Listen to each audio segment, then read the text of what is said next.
سعودی عرب عالم اسلام کی سب سے بڑی مملکت سمجھی جاتی ہے۔ اس مملکت کے بانی یوں تو شاہ عبدالعزیز بن عبد الرحمن آل سعود ہیں، جو 15 جنوری 1877 کو پیدا ہوئے تھے، مگر اس سلطنت کے قیام کی جدوجہد کا آغاز 18ویں صدی میں ہوا تھا، جب 1725 میں آل سعود کے سربراہ امیر سعود بن محمد بن مقرن کی وفات ہوئی۔ اس زمانے میں نجد میں چھوٹی چھوٹی ریاستیں تھیں اور ہر ریاست کا الگ الگ حکمران ہوتا تھا۔ امیر سعود بن محمد کے 4 صاحبزادے تھے، جنہوں نے اس عزم کا اظہار کیا کہ وہ نجد میں سعودی سلطنت قائم کریں گے۔ امیر سعود بن محمد کے سب سے بڑے صاحبزادے کا نام محمد بن سعود تھا۔ وہ دریا کے حکمران بنے اور انہوں نے شیخ محمد بن عبد الوہاب کی مدد سے دریا میں اپنی حکومت قائم کی اور آہستہ آہستہ اسے مستحکم کرنا شروع کیا۔ شیخ محمد بن عبد الوہاب نجد کے مشہور عالم تھے اور مسلمانوں کے عقائد کی اصلاح کے لیے کوشاں تھے۔ تاریخی حوالوں میں یہ دعویٰ کیا جاتا ہے کہ محمد بن سعود اور شیخ محمد عبد الوہاب کے درمیان سن 1745 میں ایک تاریخی ملاقات ہوئی، جس میں دونوں نے عہد کیا کہ اگر کسی وقت محمد بن سعود نجد و حجاز میں اپنی حکومت قائم کرنے میں کامیاب ہوئے تو وہاں شیخ محمد بن عبد الوہاب کے عقائد کو رائج کریں گے۔ 1765 میں شہزادہ محمد اور 1791 میں شیخ محمد بن عبد الوہاب کی وفات ہوئی۔ اس وقت تک جزیرہ نما عرب کے بیشتر علاقے پر آل سعود کی حکمرانی قائم ہو چکی تھی۔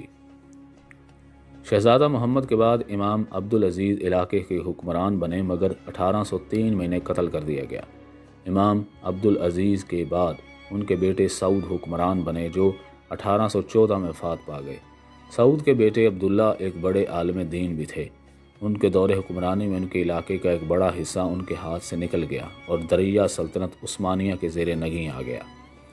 امام عبداللہ قیدی بنا لیے گئے اور انہیں استنبول لے جا کر سزائے موت دے دی گئی، مگر جلد ہی ان کے بھائی مشاری بن سعود اپنی حکومت واپس لینے میں کامیاب ہو گئے، مگر وہ زیادہ عرصے تک حکمرانی نہ کر سکے اور ان کا علاقہ دوبارہ سلطنت عثمانیہ کے قبضے میں آ گیا۔ اس کے بعد ان کا بھتیجا شہزادہ ترکی بن عبداللہ ریاض پر قبضہ کرنے میں کامیاب ہوا، جس پر وہ سن 1824 سے 1835 تک برسر اقتدار رہا۔ اگلی کئی دہائیوں تک آل سعود کی قسمت کا ستارہ طلوع و غروب ہوتا رہا اور جزیرہ نما عرب پر تسلط کے لیے مصر، سلطنت عثمانیہ اور دیگر عرب قبائل میں تصادم ہوتے رہے۔ آل سعود کے ایک حکمران امام عبد الرحمن تھے، جو 1899 میں بیعت لینے میں کامیاب ہوئے۔ امام عبد الرحمن کے بیٹے شہزادہ عبدالعزیز ایک مہم جو شخصیت تھے اور سن 1900 میں انہوں نے اپنے والد کی زندگی ہی میں ان کی کھوئی ہوئی سلطنت واپس لینے اور اسے وسعت دینے کی کوشش شروع کر دی۔ 1902 میں انہوں نے ریاض شہر پر قبضہ کیا اور اسے آل سعود کے دارالحکومت قرار دے دیا۔ اپنی فتوحات کا سلسلہ جاری رکھتے ہوئے انہوں نے الاحصائی، قطیف اور نجد کے متعدد علاقوں پر قبضہ کر لیا۔ سلطنت عثمانیہ کے آخری دور میں حجاز پر، جس میں مکہ مکرمہ اور مدینہ منورہ کے علاقے شامل تھے، شریف مکہ حسین کی حکمرانی تھی، جنہوں نے 5 جون 1916 کو ترکی کے خلاف بغاوت کا اعلان کر دیا۔ حسین کو نہ صرف عربوں کے مختلف قبائل کی بلکہ برطانیہ کی تائید بھی حاصل تھی۔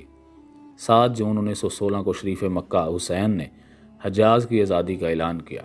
21 جون کو مکہ پر ان کا قبضہ مکمل ہوا اور 29 اکتوبر کو انہوں نے پورے عرب کا حکمران ہونے کا باضابطہ اعلان کر دیا۔ ساتھ ہی انہوں نے تمام عربوں کو دعوت دی کہ وہ ترکوں کے خلاف جنگ کا اعلان کریں۔ 15 دسمبر 1916 کو حکومت برطانیہ نے حسین کو شاہ حجاز تسلیم کرنے کا اعلان کر دیا۔ اسی دوران امیر عبدالعزیز ابن عبد الرحمن آل سعود نے مشرقی عرب کا ایک بڑا حصہ مسخر کر لیا اور 26 دسمبر 1915 کو برطانیہ کے ساتھ دوستی کا ایک معاہدہ بھی کر لیا۔